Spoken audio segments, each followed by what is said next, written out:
I'm going to start off by showing you 3 pictures. And these 3 pictures all represent an end game. And the end game is always sparkly and shiny, and we look at it and we're like, I want that. So this is a drawing done by Pablo Picasso. And as the story goes, he was in a cafe, and someone went up to him and said, "You're Pablo Picasso. I will pay you. Can you draw me something?" And so he took a napkin and he sketched it out, and he's like, "That'll be $100,000. And the guy was like, "Are you joking? That literally just took you like 2 minutes." And he said, "No, you're wrong. It took me 40 years.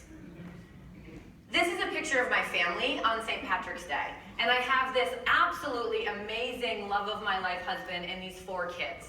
But again, this for me is the end game. It's the end of the story. And what you don't see in this picture is all the many failed relationships that I had before I met my husband.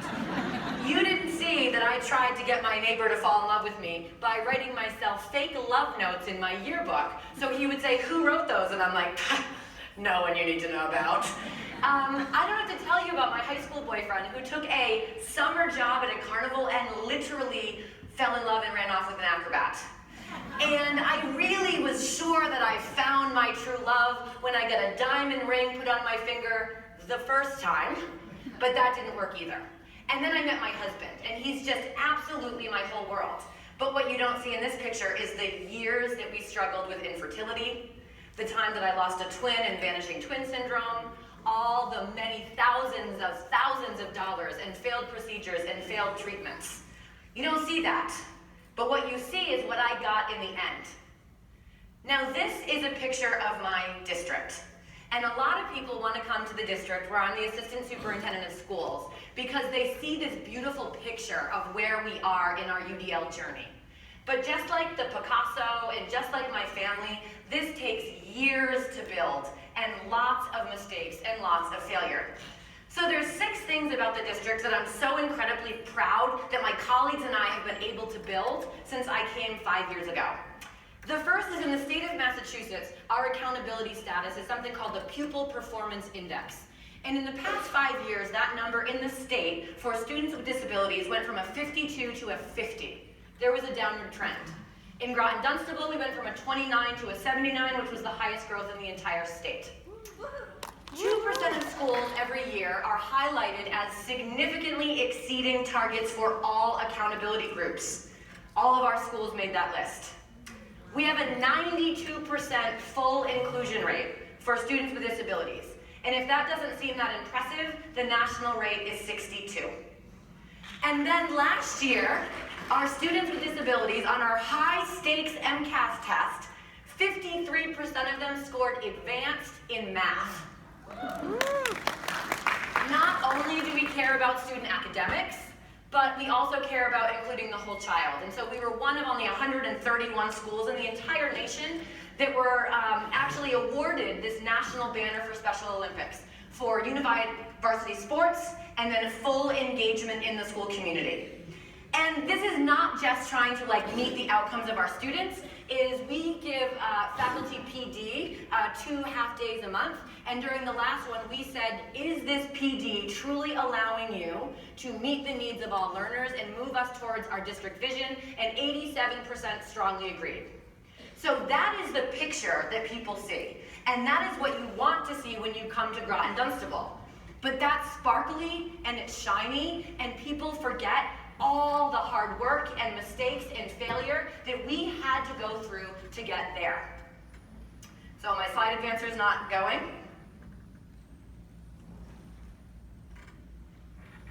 Thank you so much. So what we know from the National Implementation Research Network is that to fully implement anything, it will take about 4 to 7 years. And the definition of full implementation is the tipping point of more than 50% of your staff. So this work isn't easy. And when I consult, people always say to me, "You know what? I just want to see it and then we'll be able to do it." Okay? Just give me a lesson plan and then we're all going to be fine. Or, what's the protocol that you use? Can you give me a list of steps that you used? And you would be better off asking me, how many times did you really mess up? Because that's the magic of why we're so proud of where we are. So the first step of UDL success is paint your picture, and the picture for me was never UDL. The picture for me was inclusion. It was eliminating inequities. It was to broaden the meaning of success. It was to create conditions of nurture in every classroom. It was to create teachers who had the autonomy to be an architect of designing and learning. Okay, and UDL was the vehicle that got us there, but another part of the vehicle that got us there were all the mistakes and all the failures and all the setbacks. So I want to tell you about 3 of my biggest setbacks, just so you know, I know with 100% certainty you will fail at UDL. And that is okay. That is a part of the journey. And the only real failure is not rising from the ashes of those mistakes. So these are my most epic failures in Groton Dunstable. The first one I like to call, if you give a kid a cupcake. So when I came to the district, we had no curriculum. Like, I was talking about UDL and I'm like, yes, so you take this curriculum and you identify what could be the barriers to access and engagement, and then from there you think about the options and choices, and they're like, but we don't have curriculum. Like, we literally don't have anything. So my elementary teachers were making their own lessons and making their own curriculum every single day. And so I was like, you know what, I can fix this. So we didn't have any money to do it, so I was like, you know what? I will go consult on behalf of the district, and I donated over $20,000 to the district to buy teachers' curriculum.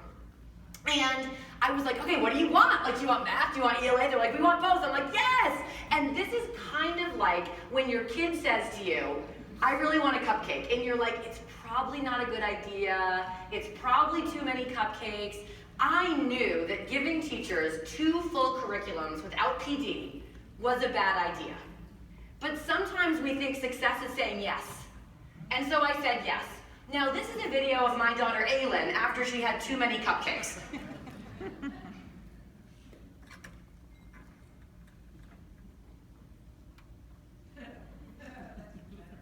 Yeah, Snow White everywhere, yeah. So, it'll come. So, but what we're trying to do here is we're trying to realize that, like, you know sometimes, like, this isn't a great idea. So I actually, like, went out to my staff and I said, okay, I'm gonna have you fill out a survey, because I'm feeling like, you know, if we get these 2 new curriculums, we might not know how to use them, and they're like, no, we really need it. I even sent out a survey and said, like, let me know, are you on board with this curriculum adoption? And everyone said yes. So there was like literally newspaper articles, like assistant superintendent fixes curriculum with bubble gum and tape. And I'm feeling like, yes, like they know I'm literally willing to do anything. 2 weeks into the next school year, I am served a grievance. And the grievance is that I have forced curriculum upon a school and that it needs to cease and desist immediately. No one gave me a heads up, no one called me and told me it was coming, and I was devastated. But I like put on my big girl pants and I said, you know what, let me come to every school and just hear you out. Let's solve the problem. And when I went to the school, I was completely ambushed. So every single staff member was in a room together. They handed me a list of everything they were upset about at the district. I sat at a stool and wanted to cry, but basically said, okay, I hear you, here's your avenue. What are we gonna do to fix it? And what I've learned a lot of the time is that people are really good at pointing out problems, and people don't like to offer solutions.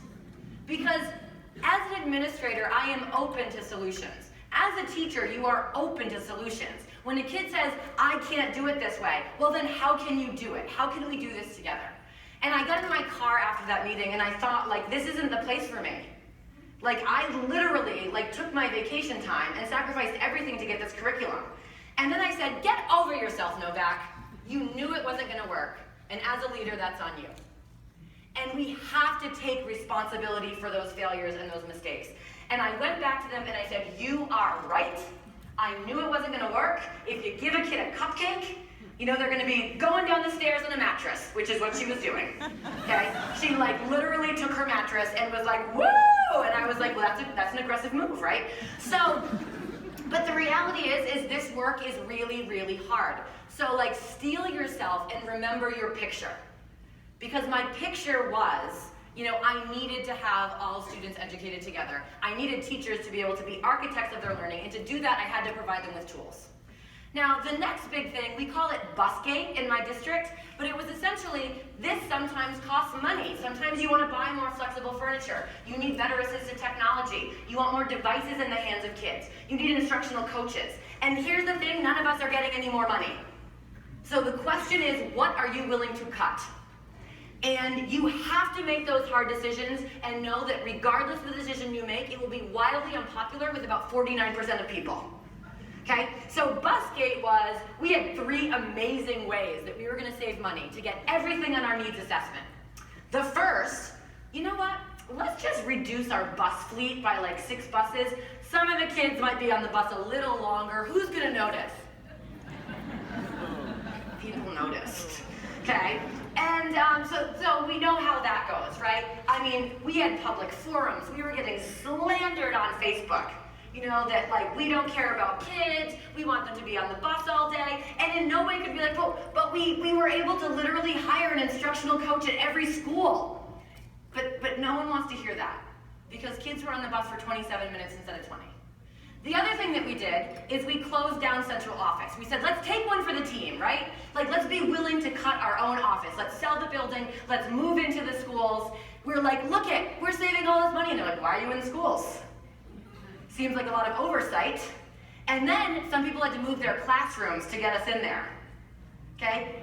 Every time I have done anything to make a change, I have literally gone back to my house to the margaritas. Okay? And to say, like, why am I doing this? But I go back to paint the picture. The third one was that we decided that we were going to outsource our custodial staff.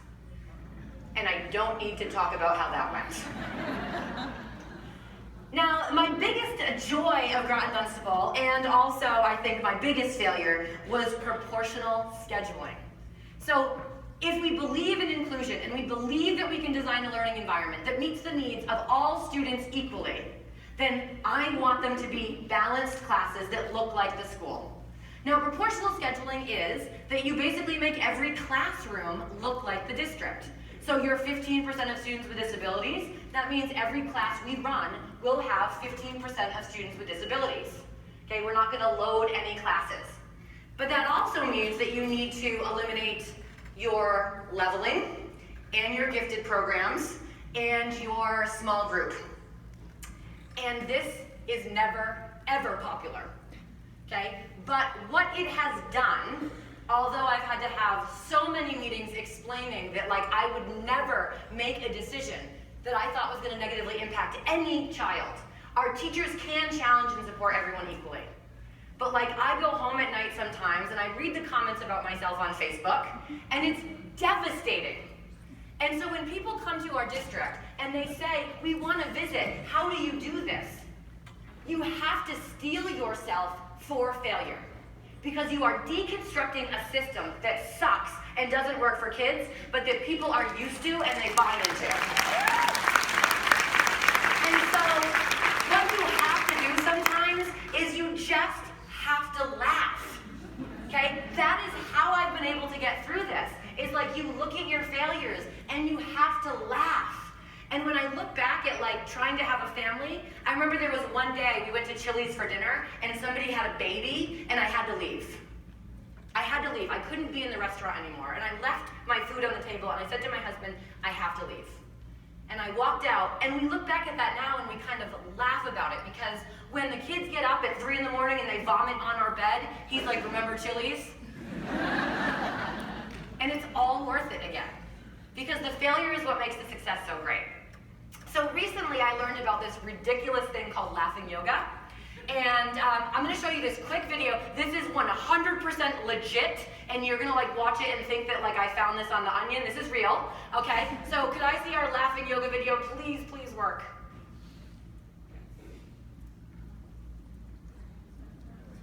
I'm going to have to do it, and it's not going to be as good, but I can roll. I can roll if I need to. Essentially, laughing yoga is this concept that like you can force yourself to laugh and be happy through exercise. Like I'm a runner, no one wants to get up in the morning and run, and sometimes after some epic failure, you don't feel like smiling, you don't feel like laughing, and this concept of laughing yoga is that, oh yeah baby, here we go, it's warming up, The concept of laughing yoga is that you can actually like force yourself to like flood your body with the same chemicals that you have when you're actually laughing. And so there's like 100 different laughing exercises. And there's just one of them that I was going to show you where he basically says, sometimes in life you just have to laugh. And so what you do is you like go up to an envelope, right? And you're opening up an envelope, right? So I need everybody to stand up. Come on. You're going to love me and hate me for it. Okay, so you're going to open an envelope. Now what he does in the video is he says, you open it up and you see a Visa bill that you can't pay. Okay? Now, but what I want you to do is I want you to put inside this envelope your greatest UDL failure. Okay? The time you designed a lesson and it absolutely bombed. Okay? The time that parents said, why aren't you teaching the kids? Why are they making all these choices? You know, the time that you got the grievance, the time that you got the complaints, okay? They're numerous, and really success is all about how do you overcome those. Okay, so what you're going to do is you're going to open up your UDL failure, and then you're going to show it to people, and you're going to laugh. Now, if you saw the video, you would see it's as ridiculous as you think it would be. But you're showing everyone, okay? So you're going to walk around, and you're going to be like, ha ha ha ha ha, and then we're all going to do it. And what ends up happening is it's so dumb and so ridiculous that you'll start laughing for real about the fact that you're laughing for fake. Okay? So, are we ready? Everyone, open up the envelope, show someone your UDL failure, and laugh.